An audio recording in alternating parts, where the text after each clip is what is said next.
বাড়িতে বসে থাকতে থাকতে জাস্ট একদম বোর হয়ে যাচ্ছিলাম, তাই ভাবলাম কোথাও যাওয়া দরকার, নিজেকে একটু রোদে চড়াবো, জঙ্গল এক্সপ্লোর করব, এই টাইপ কিছু। তো যে ভাবা সেই কাজ, আমরা হচ্ছে হুটহাট প্ল্যান করে বেরিয়ে পড়ি। অবশ্য আমি এখানে সবাইকে একদম জোর করে ধরে নিয়ে গেছি, তারা ফার্স্টে যেতে চাচ্ছিল না, বাট পরে আমার জোরাজুরিতে তারা না করতে পারেনি, তাই আমরা চলে যাই। আর এই যে আমরা সেদিন যাচ্ছিলাম, আমরা কিন্তু তখনও জানি না যে আমাদের গন্তব্য কোথায়, আমরা এক্স্যাক্টলি কোথায় গিয়ে থামবো। অ্যান্ড আমরা যে উদ্দেশ্যে বাড়ি থেকে বেরিয়েছিলাম, যেটার আশা করেছিলাম, আমরা তখনও জানতাম না যে আমরা সেটা আদৌ পাবো কিনা। তারপর আমরা কিন্তু একদমই রাস্তাঘাট চিনতাম না, মানে একদম আন্দাজের উপর করে আমরা যাচ্ছিলাম। আমাদের উদ্দেশ্য ছিল যে আমরা একটা ছড়া বা ঝিরির পাড়ে বসে সেখানে রান্নাবান্না করে খাওয়া দাওয়া করব। আমরা যাওয়ার সময় সাথে করে বাড়ি থেকে চাল, ডাল, মশলাপাতি, মাংস, হাঁড়ি পাতিল সব কিছু নিয়ে গিয়েছিলাম ব্যাগে করে। আর এগুলো নিয়ে যাওয়ার সময় না অনেক কষ্ট হচ্ছিল, কারণ সাথে করে আমাদের পানির বোতলও ছিল, যেগুলো অনেক ভারী ছিল। আর সত্যি বলতে এভাবে কবে কখন হেঁটেছি আমার আসলে মনে নেই। এটা মনে আছে, বছর খানেক আগে আমি আর আমার ফ্রেন্ড সুব্রতমের সাঙ্গপাঙ্গ মিলে আমরা একটা জায়গায় গিয়েছিলাম। তো সেই রাস্তাটা কিন্তু সুন্দর ছিল, হেঁটে গিয়েছিলাম যদিও, বাট আজকে যে রাস্তাটা আমি তোমাদের দেখাচ্ছি, এইরকম রাস্তায় আমি লাস্ট কবে হেঁটেছি এটা আমার মনে নেই। আমরা প্রথমে রাস্তা খুঁজে পাচ্ছিলাম না, তো পরে হচ্ছে আমাদেরই একজন ফ্রেন্ড, সে খুঁজে খুঁজে একটা রাস্তা বের করে, বাট রাস্তাটা এত ছোট ছিল যে এখানে শুধু একজনেরই জায়গা হতো, মানে এই রাস্তা দিয়ে দুইজন ভাই ভাই করে হেঁটে যাওয়া পসিবল না, এটা এত বেশি ছোট। তো পরে আমরা সুন্দর একটা জায়গার দেখা পাই, যেখানে অনেক ছোট ছোট পাথর ছিল, আর এই জায়গাটা এত বেশি ঠান্ডা ছিল যে এটা বলে বোঝানো যাবে না। পরিবেশটা একদম নিরিবিলি শান্ত ছিল, মানে আমরা যেরকম জায়গার খুঁজে বেরিয়েছিলাম এটা সেরকমই ছিল। পাশে হচ্ছে সুন্দর একটা ছড়া, হ্যাঁ আমরা এই টাইপের জায়গাগুলোকে হচ্ছে ছড়া বলি। চারপাশে একদম ঘন গাছপালা, যদিও এখানে আমাদের একটু সারভাইভ করতে হয়েছিল, কারণ গাছ থেকে মাথার উপর থেকে বারবার পোকামাকড় ঝরে পড়ছিল, যেগুলো দেখে আবার আমরা অনেকে ভয় পেয়ে যাচ্ছিলাম। তো যাই হোক, আমরা কিন্তু যাওয়ার সাথে সাথে হচ্ছে সবাই যে যার মতো করে কাজ করছিলাম। দেখো আমি এখানে হাঁড়ি পাতিল ধরছিলাম আর কি। এখানে আশেপাশে যে লোকজনরা বাস করে তারা হচ্ছে এই ছড়া থেকেই তাদের খাবার পানিটা সংগ্রহ করে খায়। তো এটা যদিও আমাদের পক্ষে পসিবল না, কারণ আমরা এইগুলো নিয়ে ইউজ তো না, বাট সেখানের মানুষজনরা তারা মানিয়ে নিয়েছে, তারা এই পানিগুলাই খায়। আর পানিটা এত বেশি স্বচ্ছ ছিল না, কারণ নিচে হচ্ছে অনেক কাদামাটি ছিল, যেগুলা একটু হাতাহাতি করলে হচ্ছে বারবার উপরে চলে আসছিল। তোমরা একটু লক্ষ্য করলেই দেখতে পাবে যে এখানে পানিটা খুবই ঘোলাতে। তারপরেও করার কিছুই নেই, কারণ জীবন যেখানে যেমন আমাদের সেভাবেই সেখানে মানিয়ে নিতে হবে। এদিকে আমার ফ্রেন্ড সুব্রতম তার ভাগের রান্না কমপ্লিট করে ফেলেছে, সে রান্না করেছে শুকরের মাংস দিয়ে আলু। তো আমরা সেখানে যাওয়ার সাথে সাথে হচ্ছে কাজগুলো ভাগাভাগি করে নিয়েছিলাম। তো সুব্রতমের ভাগে এটা পড়েছিল, আর এখানে দুজনের ভাগে পড়েছিল কলা পাতা কেটে নিয়ে আনা। তো তারা নিয়ে এসেছে, আর দেখতে পাচ্ছ আমরা এগুলোকে হচ্ছে জারবহলা ফাদা বলি, আই মিন বাংলা, শুদ্ধ বাংলা ভাষায় যেটাকে বলবে জঙ্গলের কলা গাছের পাতা। তো খুবই সুন্দর ছিল। আর তোমরা দেখেছো কি না এরকম কলা পাতা অবশ্যই কমেন্ট করে জানাবে। দেন এই বাচ্চাটার ঘাড়ে পড়েছিল হচ্ছে তোমার লাকড়ি সংগ্রহ করা, দেন চোলা বানানো। আর আমার ভাগে পড়েছিল হচ্ছে আমি মুরগির মাংস রান্না করব, আর বাকিরা আমাদের বিভিন্ন কাজে হেল্প করছিল। তো তোমরা দেখো তারা হচ্ছে বাঁশ দিয়ে বাঁশের গ্লাস বানিয়েছে, যেগুলো আমার খুবই খুবই খুবই কিউট লেগেছে। আচ্ছা, আমি এখানে যে চুলা বানিয়েছে বা লাকড়ি জোগাড় করেছে আমি তাকে কেন বাচ্চা বলেছি, কারণ আমরা এখানে যতজন গিয়েছিলাম সে হচ্ছে সবার ছোট। ছোট হলেও তার কাজগুলো অনেক ভালো, তার প্রশংসা করতেই হয়। একা হাতে সে অনেকগুলো কাজ করেছে, এখানে বাঁশের চামচ থেকে শুরু করে সবগুলো কাজ সে একা হাতে করেছে।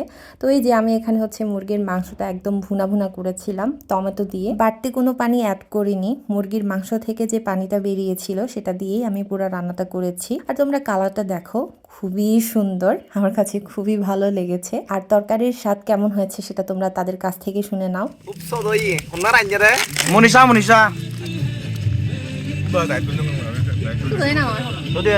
প্রচুর সদয় মনীষার মধ্যে মনে হচ্ছে মনীষার হানি জানে তো করে রান হেনে খুব সত্যি তো সুবোতম কি বলছিল সেটা একটু তোমাদের বাংলায় ট্রান্সলেট করে দিই। সুবোতম বলছিল সে মনে করে বা সে ভাবে আমি রান্না করতে পারি না, বাট আমার এই হাতের রান্নাটা খাওয়ার পর সে রং প্রমাণিত হয় আর আমার রান্নাটা তার খুবই ভালো লেগেছে, সে সেটাই বলছিল। তারপর আমরা আবারও বরবটি সেদ্ধ করি।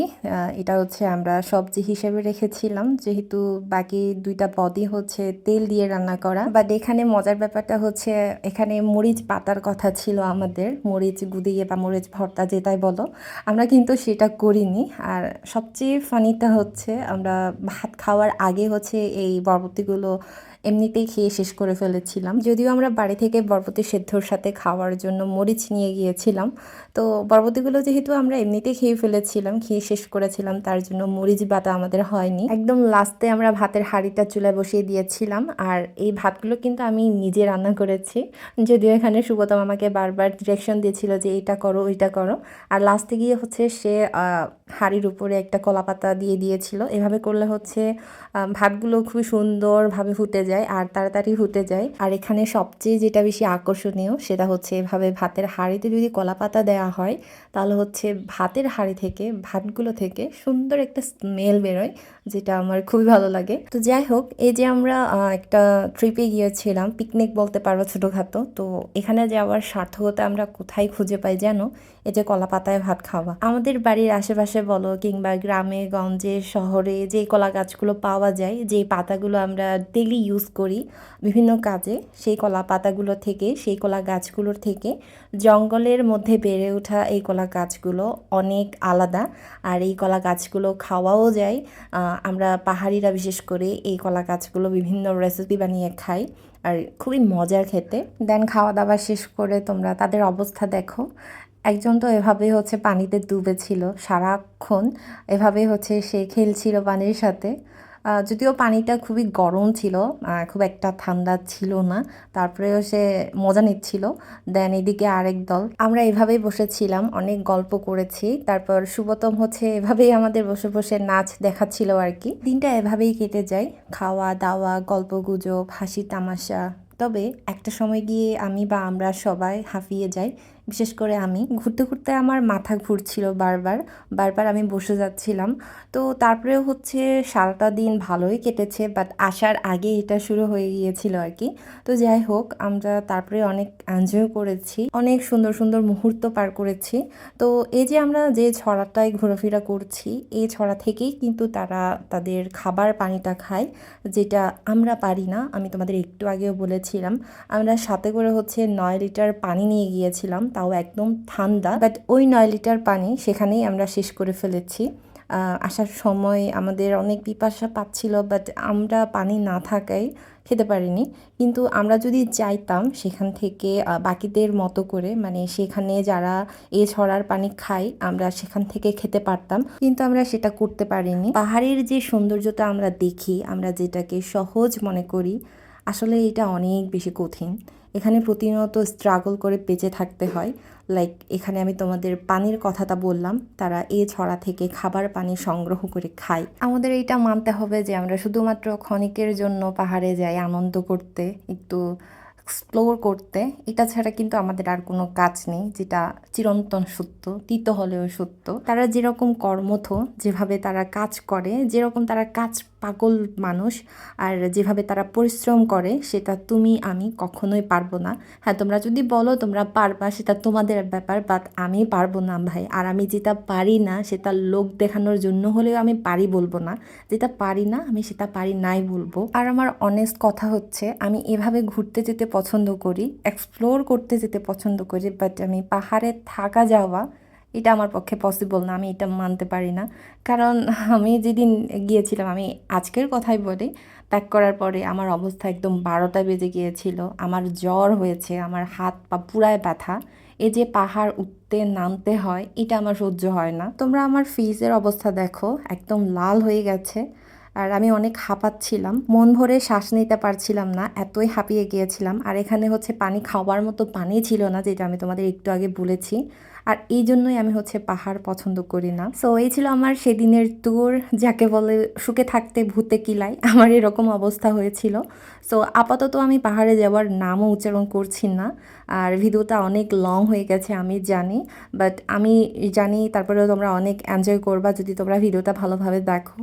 সো দেখে অবশ্যই কমেন্ট করে জানাবা ভিডিওটা কেমন হয়েছে, আর যদি ভালো লাগে তাহলে অবশ্যই লাইক কমেন্ট শেয়ার করে দিবে।